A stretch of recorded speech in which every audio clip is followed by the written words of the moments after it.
Algeria is rocked by a series of bomb attacks which killed more than 50 people and injured dozens more. It's the deadliest attack in recent years in the country, and the government's blaming Al-Qaeda.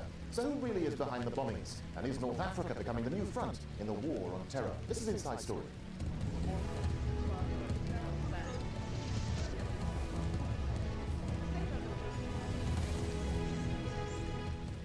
Hello, I'm Darren Jordan. Well, it's been a bloody 24 hours for Algeria. The North African country has been rocked by a series of deadly bomb attacks that have claimed dozens of lives. So far, there's been no claim of responsibility, but the finger of blame is being pointed at groups linked to Al-Qaeda. Shireen Tadros has more.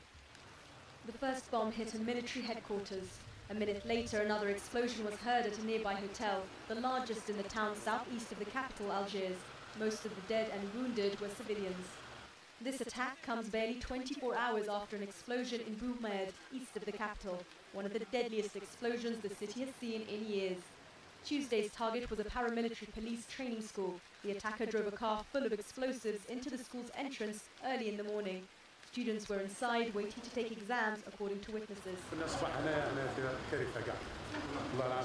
It was a catastrophe. There were applicants queuing up to enter the building for their course when a suicide bomber detonated himself in the middle of all those people. People died. The house was 100% destroyed. There were wounded people. My sister was wounded, her daughter as well, her husband, and even another family which lives down the road was hurt. Civilians as well as security officials were among the dozens of victims. Our position is to combat and confront these terrorist entities. This confrontation will be done by the security services and the national army, as well as every citizen.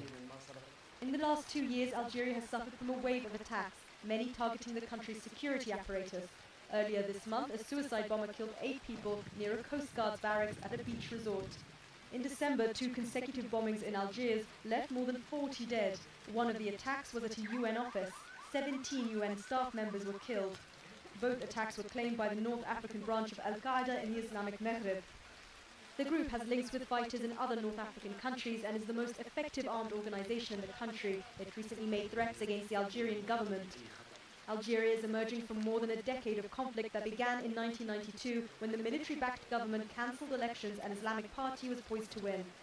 About 150,000 people have died during the ensuing violence. In 2005, Algerian President Bouteflika implemented an amnesty to pardon fighters that turned themselves in, one of several attempts to end the violence. This has been one of the bloodiest months in Algeria since the civil war in the 1990s. A new tactic, say experts, is urgently needed. Shireen Tadros for Inside Story. Well, joining us now are our guests in Rabat, Mustafa El Khalfi, an expert on Islamic movements at the Mohammed V University in Rabat. In London, Mohammed Al Arabi Zaytut, he's a former Algerian diplomat. And in Cairo, Dia Rashwan, he's an analyst on political Islam and extremist groups at the Al-Afran Center for Political and Strategic Studies. Gentlemen, welcome to the program. Mustafa El Khalfi in Rabat, let me start with you. I mean, who do you think was behind the attacks? What sort of message were they trying to send to the Algerian authorities?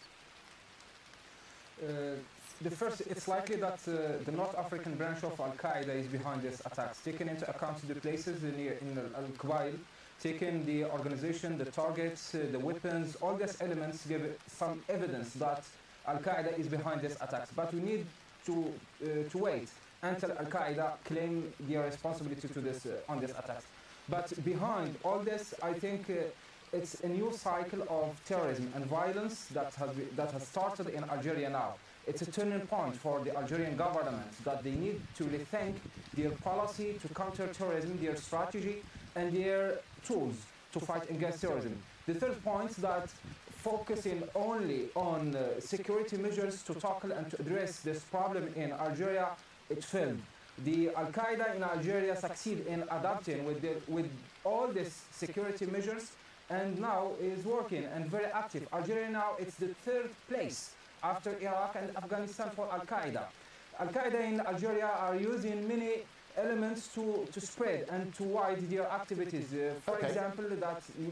I just wanted to bring in Dia Rashwan in Cairo into the discussion. Dia Rashwan, I mean, Mustafa El Khalfi there in Rabat says it's a new cycle of terrorism happening in Algeria, but the Algerian government issued a statement saying that one of the latest attacks was just a small, isolated incident carried out by a small band of terrorists. I mean, now, let's face it, it's much bigger than that, isn't it? I think we cannot compare what is happening now in Algeria with what happened already in the 90s. in the 90s, we are facing a real civil war. All the parts fighting all the parts. Now we have only one group fighting, trying to attack all the other parts and all the society. Al-Qaeda in Algeria or in the Islamic Maghreb now is the sole group in Algeria fighting and going to arms. All the other Islamic groups, political Islamists, or even former militant Islamists already go to politics. Then the situation is different from 90s to now. What is important in the last days is that Al-Qaeda